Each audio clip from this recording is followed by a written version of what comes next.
Time to please Allah, a chance to gain reward. I will spend on you, he says, all who spend in good cause. Good deeds are opportunities, sparkling bright and true, raising you in the sight of Allah and adorning Al-Jannah for you. So rush to earn his reward. Don't forget the oppressed. And when you go to sleep at night. Bismillah ar-Rahman ar-Rahim. Alhamdulillah wa salatu wa salam ala Rasulillah. Dear brothers and sisters, Assalamu alaikum wa rahmatullahi wa barakatuh. Welcome to another episode of A Time to Please Allah, live from Dubai, 8 p.m. UAE time, 7 p.m. Mecca time. And wherever you are across the world, you can find out your corresponding time. And I think we replay also tomorrow, Jummah, Friday. And if you miss any of the episodes, you can check them out on our YouTube channel, Huda YouTube channel. Or you can go on huda.tv and you'll get the show listing there as well. Alhamdulillah, today is going to be an excellent show. And I have here with me, joining me, Brother Isa Balint from Toronto, Canada, and mashallah, visiting the whole world these days, mashallah. Assalamu alaikum wa rahmatullah. Wa alaikum salam wa rahmatullah. So, Brother Isa, before we kick it off with the topic, as we usually do, we try to get to know our guests, inshallah, as we always have some nice connections that we can make, and I'm sure that the audience can connect to you, and I can't wait. I've heard some of your stories, so now I think it's time for the audience to hear. But today, anyway, we'll be speaking about Ramadan. And the coming Ramadan is approaching, is fast approaching. We're in the month of Sha'ban. And Ramadan is, alhamdulillah, knocking at our door. And we ask Allah subhanahu wa ta'ala to bless us with Ramadan. Allahumma balighna Ramadan. And we also ask Allah subhanahu wa ta'ala to accept it from us. And we will speak today about the experiences of new Muslims when it comes to Ramadan. I'm sure a lot of the audience watching are new Muslims or maybe newly practicing Muslims, and we would like to hear from you as well. Inshallah, the numbers on the screen, you can call us live and share your stories with us or ask us questions about our experiences in Ramadan. I've been Muslim now for about 10 years, and so that means 10 Ramadans, alhamdulillah, and inshallah, hopefully many more. So we will speak about the experiences, especially the first Ramadan, that first one, and how it was. But before I get into that, again, I remind the audience, you can call us on the live number, or you can send us a message on A Time to Please Allah on Facebook. So, Isa Balint, tell us a little bit about yourself. Where are you from? What's your background? What do you do? Where are you going these days? Traveling all over? What's happening? Okay, Bismillah, Alhamdulillah, wa salatu wa salam ala Rasulillah. As you introduced me, my name is Isa, but that was the name that I chose just a little bit over 6 years ago. When, so what's your actual name? Yeah. My actual name is Gergely. That's my actual name, my Hungarian name. So my background's Hungarian. MashaAllah. I've lived my whole life in Toronto, Canada. Born there? I wasn't born there, but I was a year old when my parents moved there from. It's actually a Hungarian part of Serbia. Right. That's where my parents moved from to Toronto, Canada. And I mean, I was brought up in I would say a traditional Christian family, but not very practicing. We wouldn't go to church every Sunday, but I was born as a Catholic. And then actually, you're born as a Muslim, but your parents made you Catholic. Yeah, you could definitely say it that way as well. And I mean, to be honest, so many people. I really enjoy when people ask me how I became Muslim, because I get a chance to look back and reflect and see where I was in my life. And does it get boring that you have to keep repeating your story, or what do you think? It doesn't really. I mean, it honestly, I'm happy when people ask me, and really, I'm happy to basically tell them the story again, because it's like a reminder where I was at my life, and how really the right people at the right time. Basically, Allah had sent me the right people at the right time, and that was they were a means of me learning about Islam and kind of my journey began from there. So in just a summary, how did you become Muslim? Okay. We need to know, and the audience wants to know, how did Isa Balint from Hungary become Muslim? Okay, so maybe just a little bit of background, about me. I grew up in Toronto, Canada. Just a very, typical upbringing. Went to high school. I would say I just come from like a normal middle class family, and growing up, I would say I started to get into the typical things that teenagers, get into, whether it was just drinking, going out with friends, having a good time, and not really having like any goals in life, just kind of living day to day, trying to have fun on the weekends, things like that, and so basically like a pretty standard, upbringing and everything like that. And unfortunately, what I kind of got into, I had this idea in my mind that, well, it was actually from TV. I had this idea in my mind that if I were to become a successful poker player, I could make millions of dollars, travel all across the world, not have to work, not have to do anything. It was perfect, right? It was like this perfect, idea. Okay. And what happened? Yeah. So basically, I was like basically chasing this dream of like, one day winning a tournament, and you'd see these pictures, and it was all over the TV at the time. Maybe 8-9 years ago, that you see millions of dollars on the table, and and so I had this idea in my mind that one day I wanted to win one of these tournaments, and that was basically my my dream, my goal. Were you good at poker? My goal at the time, I would say I was pretty good. I was above average. I won a lot of money, lost a lot of money. So you would go to casinos? Yeah. And play, okay. So casinos, online. Gambling, okay. It started off, starts off innocently. $5, $10. And then within like a few years, I was playing for like thousands of dollars. And so like just for the audience to know, how much did you lose? Really, I don't know the exact total. There was one weekend where I made about $23,000. Yeah. Wow, so you're a big gambler. Yeah. So it was like basically casinos, playing online, and like these underground, cafes with like a lot of Italians and stuff like that. They were like all older than me. So I got really immersed in it. Even I would go to like tournaments in like Vancouver. Playing them and playing the cash games and stuff like that. But basically, with gambling, I came to realize that like your gain is someone else's loss. True. So you're not, I ended up being around just a bunch of lowlives all the time. Nobody was ever really happy for you when you won. They envied you when you did. And there was a lot of times where you go completely broke, you lose all your money. You become desperate. You're like, you need to win that money back, and you start like, maybe stealing from there. So it's a vicious cycle. And many people are faced with these things in today's lifespan, even Muslims, and they're in this stressful lives where, as you said, around low lives, and just having this addiction to playing and gambling and so on. Yeah, I would definitely say it's a very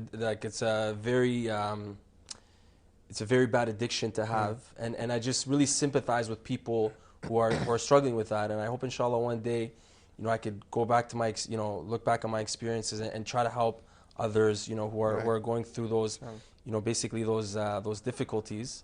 And just the lifestyle, you're up all night playing cards, and you're like sleeping all day, and my mother would be like worried sick, like where's my son? He's up all night, he's not picking up the phone, who knows what's happening with him? And really, it's a lifestyle, and that I lived through, and when I look back on it, it's I definitely think that it's something that people struggle with, and I feel like they definitely need help to get out of that type of gambling lifestyle. Right. So how did you? What happened after? So basically the story goes, it kind of goes back to me gambling a lot at the time. I was about 20 years old, and basically I was gambling a lot. I had lost a lot of money at the time. I was basically broke. I think I like lost for like 6 months straight. So I was like completely broke, and I was just basically just fed up with that lifestyle, and I wanted to change in my life. And I remember actually one night I was in my car, and it was like a very emotional moment actually. I was with my mom, and I remember I was actually crying, and I just said, you know what? It's only Allah, only God can help me through this situation. You know, you realize you can't help yourself. Your parents can't help you. Your friends can't do anything for you. Money's not gonna, you know, help the situation. And that's when I turned to Allah and you know, basically prayed to Allah to help me through that situation. And I would say I would say maybe a few weeks, maybe a month or two. One day, my mom was talking to my dad's friend, who's Albanian, and you know, my dad has. We came from Serbia, so my dad has some friends from Albania, from Bosnia, Croatia. You know, he speaks the language and everything. You know, they have the Yugoslavian language or Serbian language, right? So basically, my mom was talking to my dad's friend one day, and she was just, you know, maybe, you know, she was just saying, we don't know what to do with our son. He's gambling so much, all these, you know, and all these things. He said, you know what? I know somebody that can help your son. This person helped me a few years ago. Go get over the same difficulties. He was gambling a few years back. Goes, I know someone. He's a person of faith. He's a person of God. Was this guy Muslim? Albanian guy? The Albanian guy, he was Muslim. Yes, yes. You know, and then he said, I know some. Again, going back to like, he's like, I know someone who helped me a few years ago that can also help your son. He's a person of faith, and basically, you know, my mom probably knew he was Muslim at the time, but I guess that was she like, you know, it didn't matter, right? Yeah, anyone. It's like anybody, if someone could, you know, you're saying that someone could help my son, okay, no problem. So basically, it was one Sunday afternoon, 2008 in March, where I was just at home, like it was like a Sunday evening, and my mom had set it up where, you know, my dad's friend and this brother, who's a really amazing brother, subhanAllah, his name is Abdul Rahman. And basically, my dad's friend, Hassan and Abdul Rahman, came to my house one day. And I mean, I'll never forget that day for the rest of my life, for sure, you know. And basically, we sat down. And he's a brother who does ruqya. And you had mentioned last show, you guys were talking about ruqya and jinn and possession and things like that. So, you know, since that point, because he does ruqya, since that point, I've always been interested in that subject. You know, so we sat down, and looking back, he gave me constructive criticism. That's the best way I could really put it. He was like, you know, stay away from these things, stay away from gambling, you know, pray to Allah, ask Allah to help you. It's not me that can help. You know, this is what I do. I've helped many people in the past. You know, basically, God willing, you know, I can also help you. And he had a briefcase, and in the briefcase, he had a book that he had wrapped in a white towel. I remember, you know, him taking it out, and of course it was the Quran, just the Arabic Quran. And after talking to me about 10, 15 minutes, you know, he said, okay, I'm gonna recite some Quran on you. So I sat down with him, basically knee to knee. He put his like right hand on my head, and he just started reciting Quran on me. Allah. You know, basically looking back, he probably recited maybe 10, 15 minutes. And there wasn't like, you know, some sort of reaction where, you know, the jinn started to talk or anything like that. But I would definitely say, I mean, that entire night, I couldn't sleep. You know? So there was something, you know, something about when he read the Quran. And also he said, if anything bothers you, say Bismillah. Allah. Right? And before I knew it, he's like, okay, well, we have to go. You know, we have other things to go. My dad's friend's wife was pregnant at the time, so they had to go. The only thing he left me with was to say Bismillah. Wait, you know? I need to stop you now. Wait a second. So your mother and father, they are not Muslim. No. And they brought these Muslim people to help you. Right. And you're not Muslim at that time. No. He's reciting the Quran on you. Right. He's telling you to say Bismillah. Right. And you're feeling an effect on, you know, from the Quran on you. And we know very well from the hadith of the Prophet that even the Sahabas asked about making ruqya on non-Muslims, and he said that this is also it's Quran, it's shifa. وَنَنَزِّلُ مِنَ الْقُرْآنِ مَا هُوَ شِفَاءٌ وَرَحْمَةٌ لِلْمُؤْمِنِينَ. However, this also goes for this shifa work for anyone, because the Quran itself is shifa. Right. So, and you couldn't sleep. No. What did you feel when the Quran was recited on you? I mean, did you have any feeling? Or, I mean, looking back, you know, I mean, he basically asked me, like, I remember he asked me, like, do you feel something in your back? You know, do you feel like a heat? So I feel like it wasn't so much when he recited, but it was more it was more, basically, you know, for me, it was more like, I was very interested, like, what is this book? Okay. You know what I mean? Okay. So it wasn't so much looking back on it that the Quran had such a magnificent effect on me, but I said, what is this book that he's treating with so much respect? Okay. You know, there has to be something very, very special about this book, you know? And basically his character, you know, is basically like one thing I tell people also when they ask me about how I became Muslim, about the brother, is that when he was leaving, you know, I turned to him and I said, you know, thank you very much for, you know, talking to me and coming to my house. And the brother, in a very humble way, just smiled a very little bit and turned away, you know? And that's when I realized, basically, his sincerity, where he didn't even want as much as a thank you from me. Allah. You know? So he came to my house to help me. Where do you find it? You never find this. Every time someone helps someone else, it's like, because they want something, at least something monetary, at least a thank you, right? And this man didn't even want a thank you from me, basically, you know? And a part of like that night that I couldn't sleep, I mean, there's many, many different things that happened to me, but basically, just to jump forward a little bit, that night I was on my laptop, and I just almost had this like innate feeling, basically within it, I would say in my heart, to just get rid of any bad people around me, any bad thing I was involved with. So I remember being on my Facebook and like just deleting everybody off my list. I think I left like 2 people on my list. Okay. And a part of that as well is like where it says religion. So now before this, I never put anything there. You know, I always respected, you know, I never said anything for or against religion. You know, I respected people of faith and things like that. But me personally, I never put anything there where it says religion. And I still remember I had the laptop on my lap, and without giving it much thought, I just basically typed, soon to be Muslim. Allahu Akbar. Nice. Yeah. Okay, so let's accelerate because we're about to go to our break. And we have Brother Abdullah coming and joining us. Yeah. But so how did this materialize into you? Into me becoming Muslim? Okay, so at the time, this was basically the first Muslim I had ever met. Okay. I never turned the page of the Quran. I never looked into Islam, nothing. Right? But I knew, again, there was something very special about the brother. His sincerity, you know, him having this strong faith, being able to help other people, you know, all these things. I had full trust in him. Okay. You know?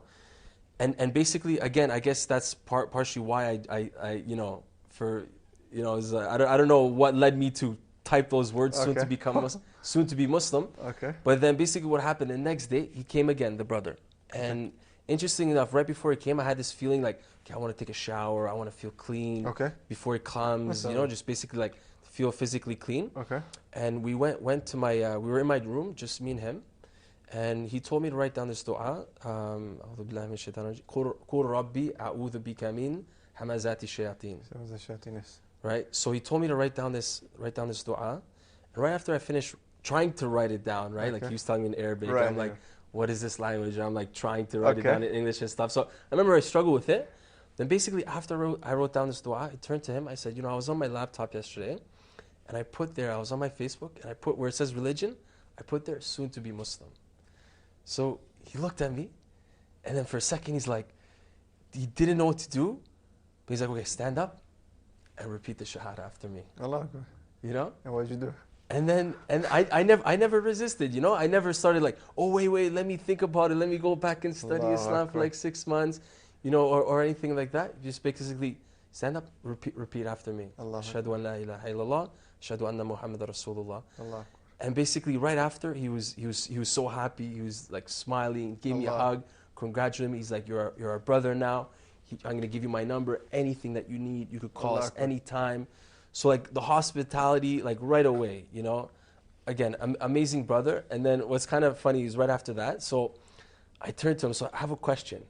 So I said to him, I'm like, okay, you're sure Muslims are not terrorists, right? That's my first question. Nice question. Okay. He's like, no, it's just the media, don't believe it, you know, and it's just all nonsense, like, don't worry, you know. Okay. I was like, okay, you know. That's it. I'm happy now.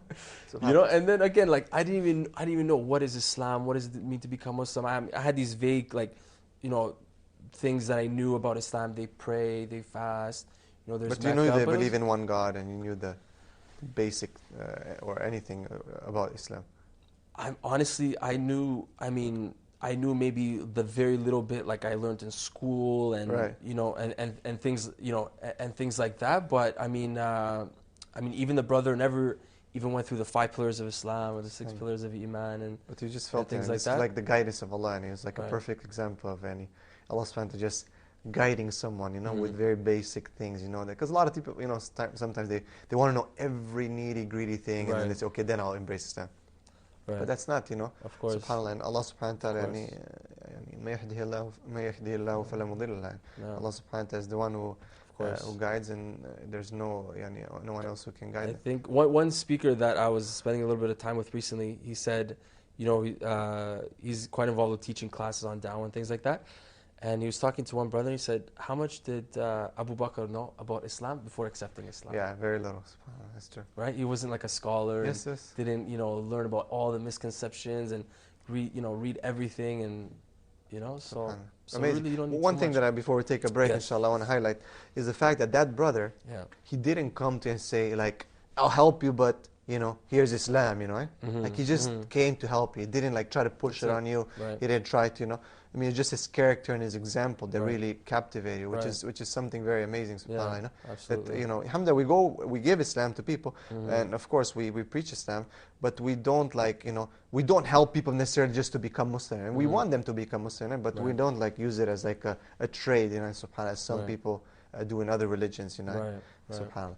Wow, I mean, that's an amazing experience, mashallah, and I'm sure that the audience enjoys. Inshallah, we need to take a break, and then we'll get back. We'll have brother Abdullah Shatira, inshallah, coming. And there's an amazing brother, a convert from Hinduism. And we'll be talking about Ramadan, the experiences of Ramadan of new Muslims, and specifically the first Ramadan, how we've gone through it, and you know, it's not easy, and Ramadan is coming, inshallah. So you don't want to miss this. Make sure you give us a call, inshallah. Lines will be open after this break. We'd like to hear from you if you have any cool experience about Ramadan, how was your first Ramadan, and so on. Inshallah, we'll be right back on the Time to Please Allah, Huda TV. Time to please Allah, a chance to gain reward. I will spend on you, he says.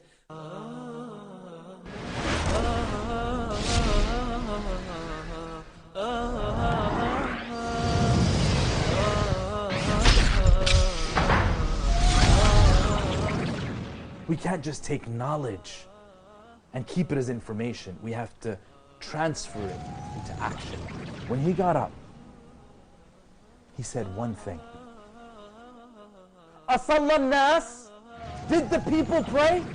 In Hajj, for example, the primary example of how multiculturalism really looks like. All equal. I've got a dentist in Canada. Even though he's ripping holes in my teeth, he's got great akhlaq. I love visiting him. Identify the issue. Analyze it. Challenge it. And then try again. Because if you fail, big deal. Try again and keep trying.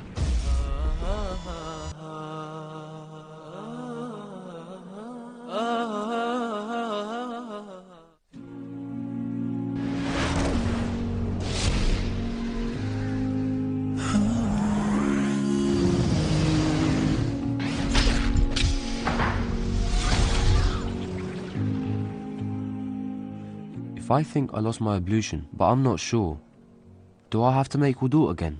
Is it allowed for Muslims to visit the graveyard, or is that shirk? Am I allowed to say Jummah Mubarak to someone? Can I get to know a sister before marriage? I have so many questions, and I feel that I've just reached a dead end.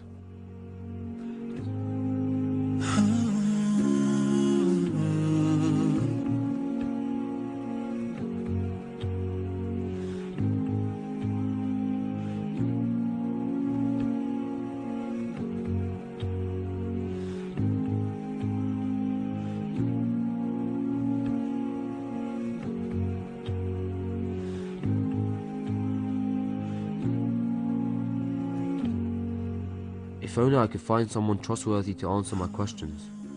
Someone who speaks based on proof from the Quran and the Sunnah of the Prophet.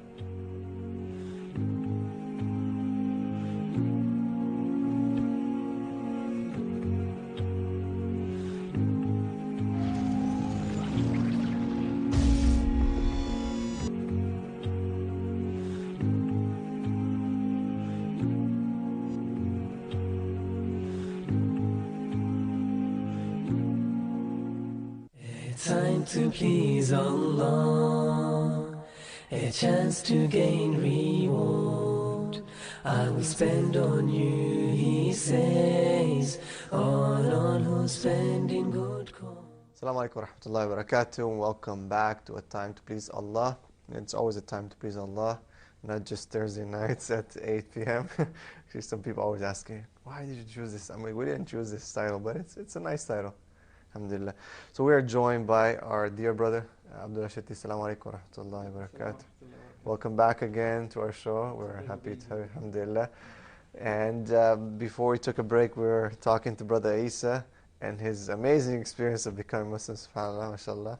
And it's very inspirational. Okay, I can always say that, oh, I've done this, or I've done that, or I've done this, and so on. So, I really want to say that, I'm very happy to, to share experiences, subhanAllah, with brothers, mashallah. And it's always, as you said, it like reminds you of some things, that you've done. It reminds you of some, it brings back like a refreshing, feeling, subhanAllah.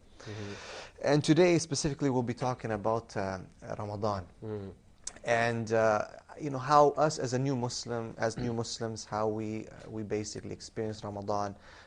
And it's not easy, and Ramadan is fastly approaching. We're in the month of Sha'ban right now. And before that, just a few things for the brothers, the sisters, the listeners. This is the month of Sha'ban. This is the month that the Prophet ﷺ used to fast, one of the months they used to fast the most out of Ramadan. And specifically, Monday, Thursday, also the white days, as we know, the middays of the month, in the month. So it's always a good, practice to follow the sunnah of the Prophet ﷺ.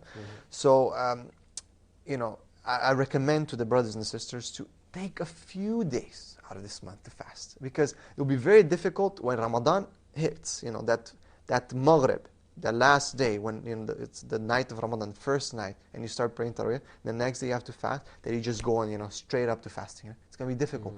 And it's going to take someone 5 to 10 days to get into it. And that's like 5 to 10 days of Ramadan lost. Where you're miserable, you're always hungry, you're tired, you're just like, oh man, And I was talking recently to my students, I said, there's funny, because I found out that a lot of people cheat in Ramadan. They don't fast. Like they said that, we know, some of them, they go and they eat like tuna and stuff like on the roof of the house and stuff like that, and drink water and hide, and subhanAllah. Because they're like, we can't take it. It's just, it's very difficult. It's so hot.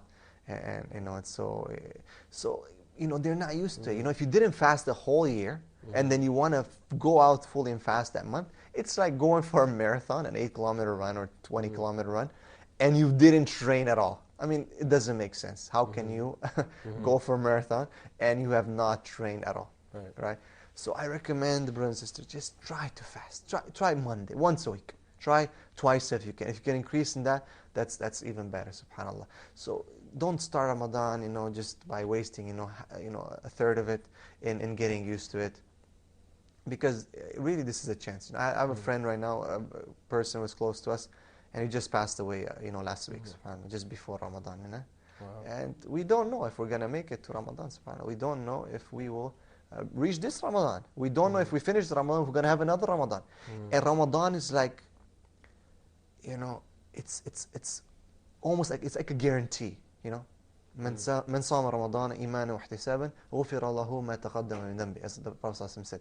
Whoever fasts Ramadan with iman wa ihtisan, Allah subhanahu wa ta'ala forgive all his sins. So it's like, okay, all you have to do is have iman and ihtisan, like you have to believe firmly, or firm conviction, Allah subhanahu wa ta'ala do this, then khalas, you are basically forgiven. So this is I know you can call it golden chance, you can call it whatever. This is like the best thing you could ever do is to basically fast Ramadan properly, and Allah subhanahu wa ta'ala to accept it. So Brother Isa, yes. But before I get to the brothers, I want to share, I want to take them and share my first experience as a new Muslim in Ramadan. And I remember very well, I'll be very honest and frank, that at that time, may Allah subhanahu wa ta'ala forgive me, I had a girlfriend, just getting into to Islam, just basically just embraced Islam not too long ago. And, it's the brother, after I took Shahada, slowly started learning about Islam. He tells me, Ramadan is coming in, a few weeks, and this is an amazing month. It is the equivalent, if you get Laylatul Qadr, it's the equivalent of, 80 plus years of fasting, of praying. And he was telling me all these cool things. I was so excited, right? And I was like, subhanAllah, this was amazing. It was like all the boost, But and to be honest, I really, really did not have any problem with the issue of not eating or not drinking. Like, it was no problem whatsoever. Like, from the beginning, I fasted. It was no issue. And at the same time, the experience of Taraweeh and breaking the fast with the brothers, those for me were like the kicks, or you want to say, the boosters, the Iman boosters, the biggest Iman boosters that I had. Like, especially we're at the university at the time. It was like my first university. And I was like, subhanAllah, like, it was like an Iman rush, Just all the brothers there sitting, sharing food. It's something that you're not, used to as a Westerner. Right. People kind of like keep to themselves. They're a bit, they're a bit, withdrawn. But we're all together, eating together. It was really life-changing, right? The only thing that was, messing me up was, my relationship, with this girl, right? So it was like, sometimes I had to break my fast, So it was like not, and I'm sure, subhanAllah, believe it or not, I've seen in Muslim countries during Ramadan, the fast days, Muslims just being with the girlfriends, Like, I remember, subhanAllah, very vividly, going to the mosque. It's like Asr time, and A'udhu Billah, and people being in cars, with their, and it's Muslim then, like, and it's fasting time, people hiding. I remember, subhanAllah, being in Mecca, in making, in Ramadan, and seeing boys. You're talking about teenagers hiding behind, the Zamzam, where the Zamzam things are. There's like, it's big areas, hiding behind and drinking water. And I'm like, Yahi, what are you doing? He's like, oh, I'm sick. Like, so, Ramadan is really about, yes, the first Ramadan is not easy, no doubt. It takes time for a person to develop, no doubt. No doubt about that. And that's why we're talking about new Muslims. That's why for existing Muslims who have, who grew up in an environment, Islamic environment, really I believe there's Allah, unless they're sick or, the turuq says, or traveling, and there's really no excuse for someone to but for us as new Muslims, subhanAllah, it was a struggle, and with many things. Some people, they had issues with food. Some people, they couldn't, because of smoking.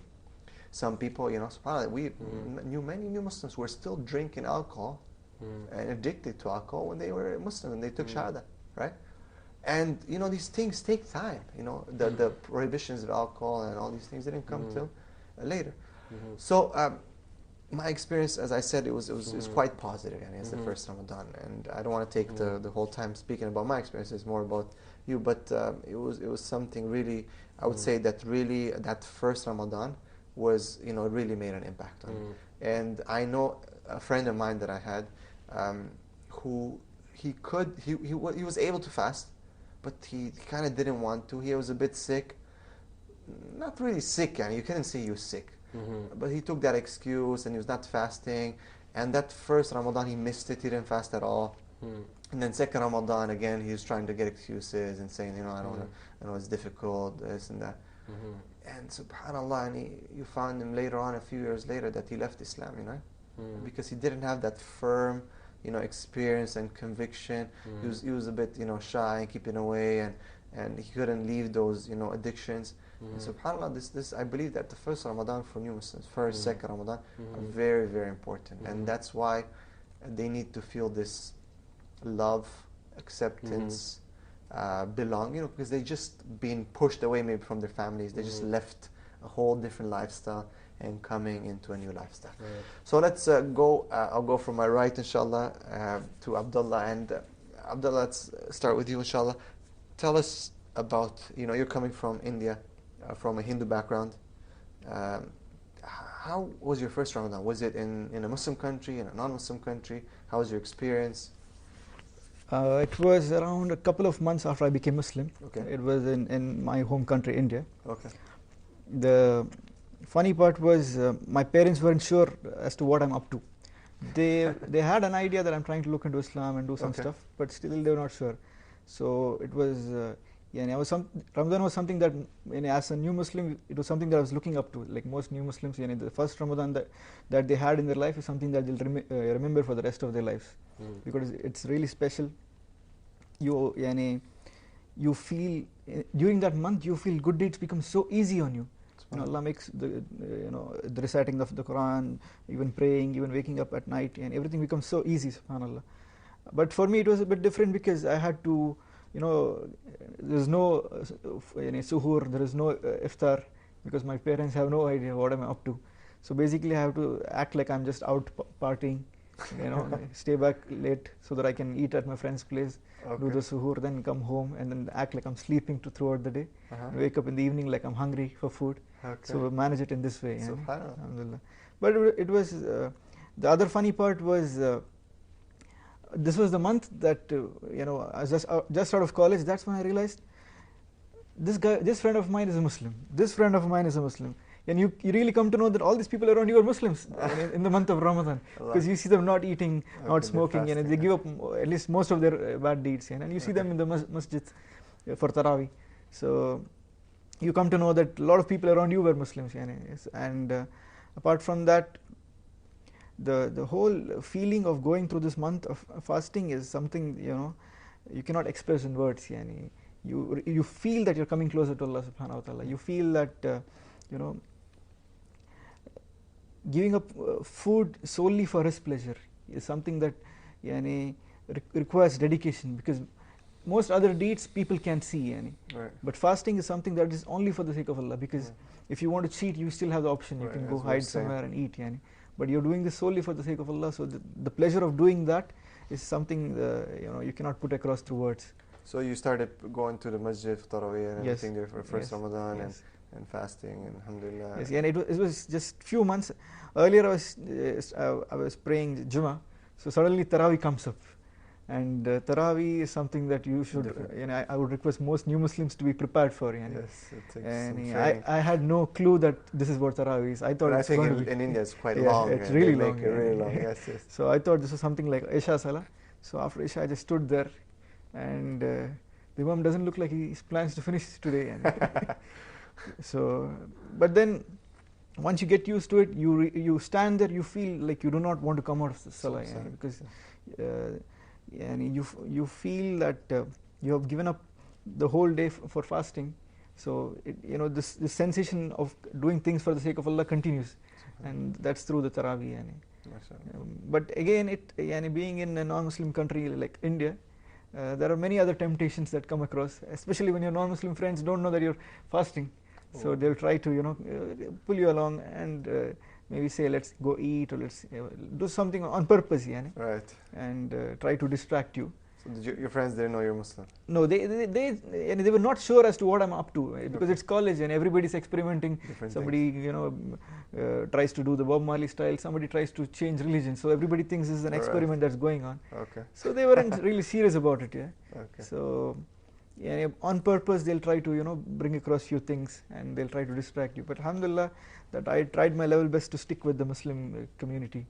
And since a lot of Muslims know, this is one good thing I found in the community, that since they knew I'm a new Muslim, they used to invite me for iftar, and this was a chance for me to learn more about the deen, because this is the time that they used to talk about Islam. Or generally most people are busy in their world throughout the rest of the year, but Ramadan is when they really want to do something for the sake of Allah. So the whole ambience changes. MashaAllah, excellent. Brother Isa, first Ramadan, how was it? Where was it? Okay, so I would definitely agree with the brother when you said, you look forward to it. So I became Muslim in March, and that year Ramadan started at the beginning of September. Right? I think it was like September 1st or 2nd. And the other thing I was really looking forward to at the time was I was going to be coming to Dubai for 3 weeks. Okay, so you're in Dubai, mashallah. Right? now you're back in Dubai, mashallah. So why Dubai? Well, about 2 brothers that I knew from Toronto, they're coming here to do some fundraising for actually an organization that helps new Muslims. Okay, mashallah. So they were coming here, and a few other brothers met them here, and so the good thing was that I was able to like stay with them, be in good company. They had a lot of contacts here, so everything like that. So basically, I came here to, I just wanted to see Dubai, and I thought it would be like a good experience coming here and everything like that.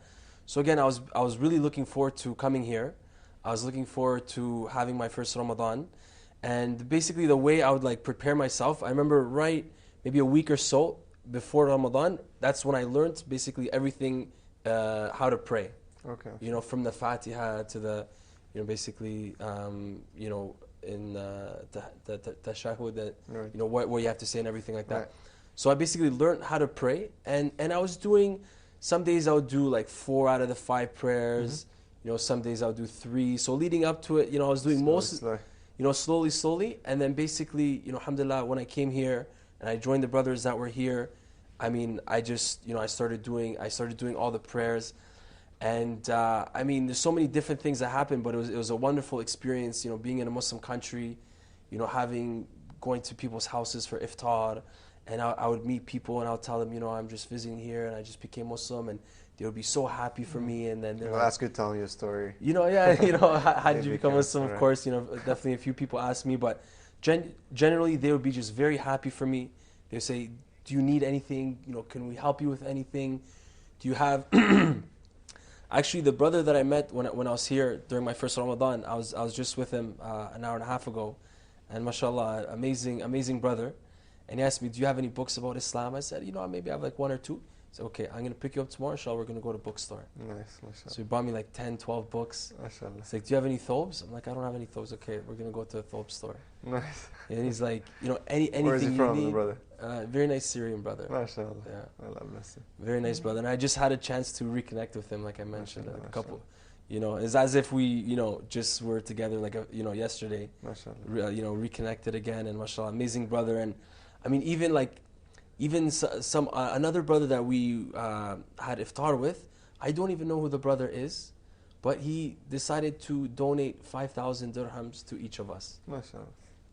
And I mean, I tell, like, sometimes I tell people, and they don't even believe it.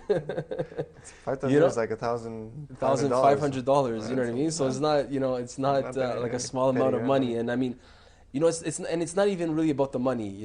I mean, so basically, I mean, my first Ramadan, I definitely, the first 3 weeks I spent here in Dubai, and it was an amazing experience. Again, I mean, so many people that I met, and it being my first Ramadan, and starting to pray, and being in good company. I think those are all, very important things, right? I mean, being in good company, of course, as a new Muslim, because if you have those old friends or sometimes girlfriends or boyfriends, they're going to really distract you and pull you away, from fasting and going to the masjid and learning more about Islam. So that's definitely important, the environment that you're in. And, basically, excuse me, basically, looking back on it, I would say, it makes things easier when you're in a Muslim country, of course. And people it's their first Ramadan, they shouldn't take it too easy. Like, oh, maybe I'm gonna fast. Maybe I'm, just do it. Just go out. Just do it. Just be like, okay, it's the first day of Ramadan. I'm gonna fast. You might fail at some things and go, but your niyyah should be there. Go fully. As Allah subhanahu wa ta'ala says, يا الذين آمنوا ادخلوا في السلم كافة. Enter the faith fully. So when you enter fully. What will happen, of course, whatever we can do, inshallah. But we need to have that niyyah that we'll do like 100%. If we obviously, I don't think there's anyone who does anything 100% fully. But this is from the mercy of Allah subhanahu wa ta'ala that it goes to the acceptance, and Allah subhanahu wa ta'ala has mercy. Now we need to take a break, inshallah. And then we'll get back, inshallah, to a few other questions. We remind our audience, if you want to give us a call, inshallah, and to let us know about your experience with Ramadan, first experience maybe, or something cool that you know about Ramadan, or you heard from stories of new Muslims. Inshallah, please give us a call. The number is on the screen. We'll be right back. Assalamu alaikum wa rahmatullah. Please Allah, a chance to gain reward I will spend on you, he says.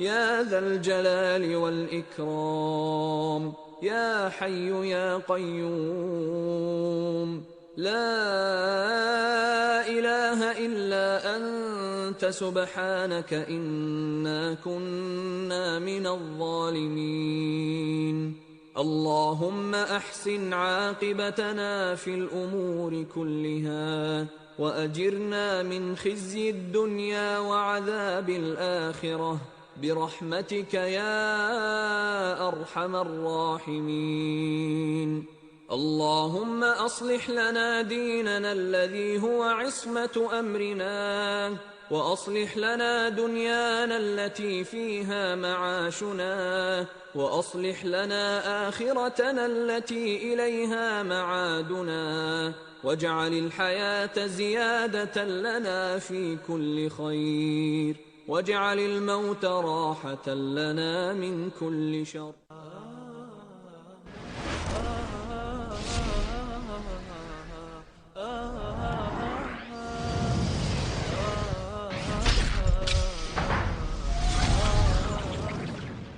Try to recap what we do here at Huda TV for the past week, and we try to share with you some of the latest news that is happening behind the scenes here at the station.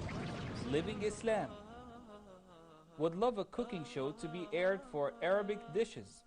Also more programs for children regarding manners. We want to go ahead and take a look at our YouTube page right now and see how it looks as it stands.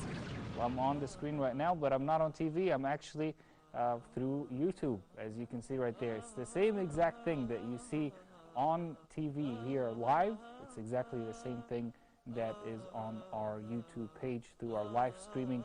A great way to stay in touch with us. My first time to call Huda TV, but I like it too much. Because there is no program in Huda TV that it is not important for our Muslims, inshallah.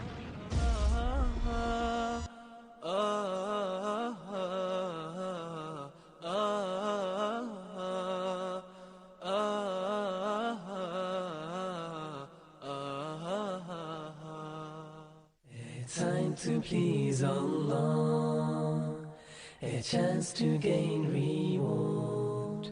I will spend on you, he says. Bismillah ar-Rahman ar-Rahim, alhamdulillah, wa salatu sallallahu alayhi wa sallam. Welcome back at Time to Please Allah with our brothers, dear guests, Abdul Shati and brother Isa Barint. We're approaching Ramadan, we're talking about new Muslims and the Ramadan experiences. If we have our phone number on the screen, inshallah. I think a lot of people are sleeping, getting ready for the World Cup game or something like that. We want to say that, subhanAllah, a lot of the World Cup games will be played during Ramadan and at night, when the people should be praying Taraweeh or sleeping to make sure they can pray Qiyam al-Layl and they can wake Fajr. If you're making Qiyam al-Layl with the World Cup, then you have an issue. Like, you know, Allah subhanahu wa ta'ala is not asking us to do too much. He's just basically asking us for few things, subhanAllah. But if we're, and I don't think anyone can afford, starting with myself, to lose these opportunities. I love football, no doubt. I love football. I like to play football. I like to watch football. I played most of my life semi-pro football, and it was a big part of my life.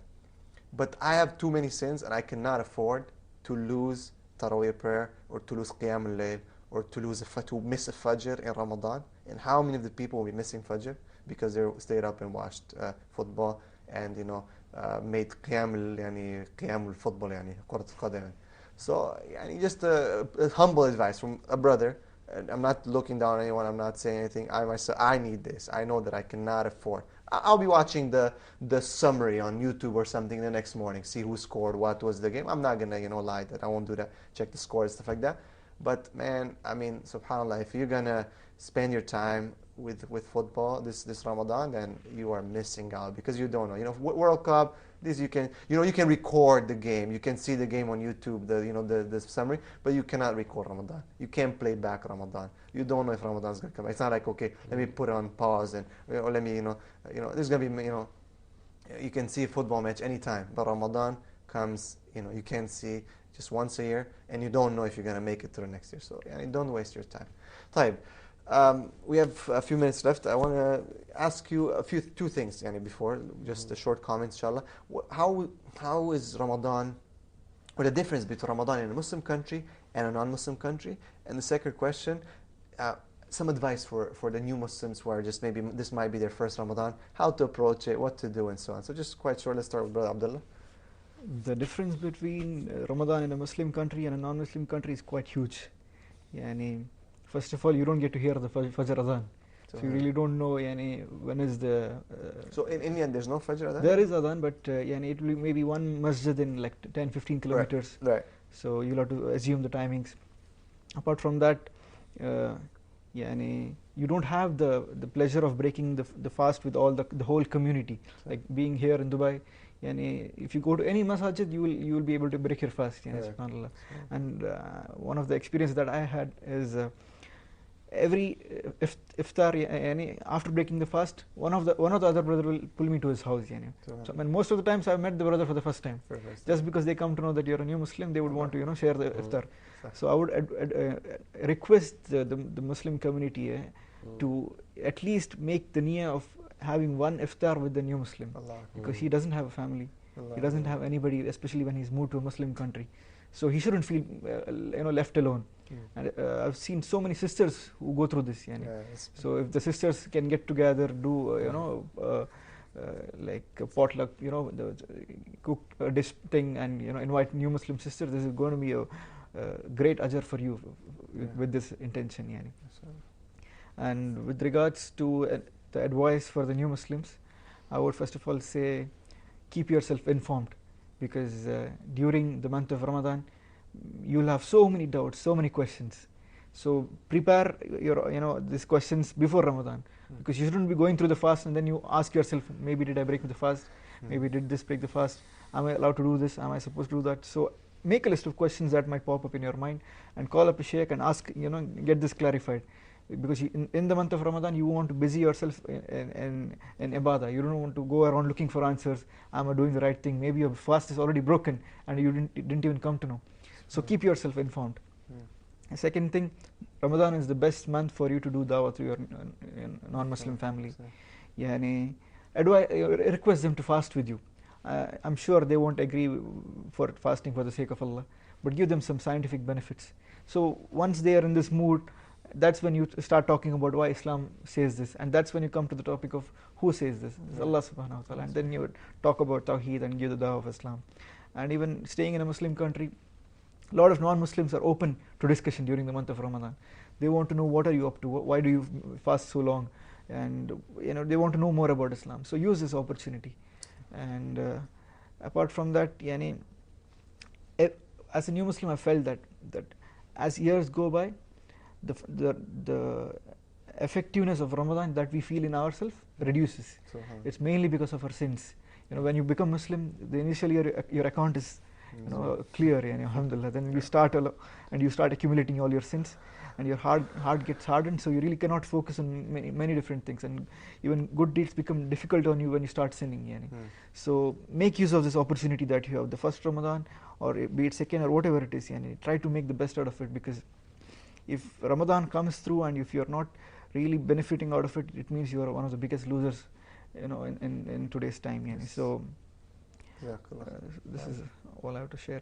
Barakallah fiqh. Brother Isa, very short, inshallah, we have a few minutes only. Yeah, not a problem. Okay, so basically my advice to to the Muslims, like the brother had mentioned, is to really reach out to those who are new Muslims, and we might underestimate how far that actually goes when you invite someone to your house for iftar. Again, these people, a lot of new Muslims, they've left off their old friends, their family members are not Muslims, and really you want to try to incorporate them more into the community. And basically for the new Muslims, if it's your first Ramadan, I would definitely say it's a great time to first prioritize, in your life. Because one question that often people have is my fast accepted if I'm not praying? So some people even they fast but they don't pray, right? So of course we need to prioritize and put a lot of emphasis on learning how to pray, know what you're saying, know the meanings of the words that you're saying throughout the prayer. And that way you'll have more concentration in the prayer. And maybe a goal down the line, a few years, if it's your second, third, fourth, fifth Ramadan, is put more emphasis on learning Arabic to understand the Quran. Right? Because you'll be standing there for 20 minutes, half an hour, and it might sound very beautiful. The reciter might be reciting the Quran very beautifully, and it can have an effect on your heart. But basically, after a while, your concentration level, maybe after 5 minutes or 10 minutes, is not there. Right? Because most people, and I was in that exact same situation, and I myself am just slowly learning more, little by little, more and more Arabic.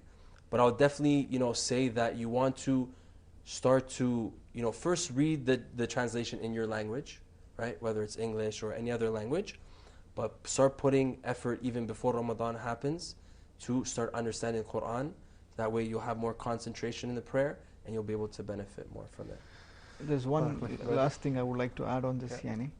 That most new Muslims, when it comes to Ramadan, we feel that this is all about food. But this is not the reality of it, Yani. Ramadan is not just abstaining from food from morning till evening, Yani. It is just the minor aspect of the entire Ramadan. Ramadan is about abstaining yourself from sins, sins of your tongue, your eyes, your hands, from abstaining yourself from being bad to people, abstaining yourself from all the wrong things that you used to do in the past. So it's not just about controlling yourself and your stomach, it's about controlling your nafs. So try to keep the major focus on this. The food thing will automatically happen, inshallah. Allah will make it easy for you. But that will be more easy when you focus on the desires of your nafs and try to control them. And if we could mention not overeating when iftar comes in.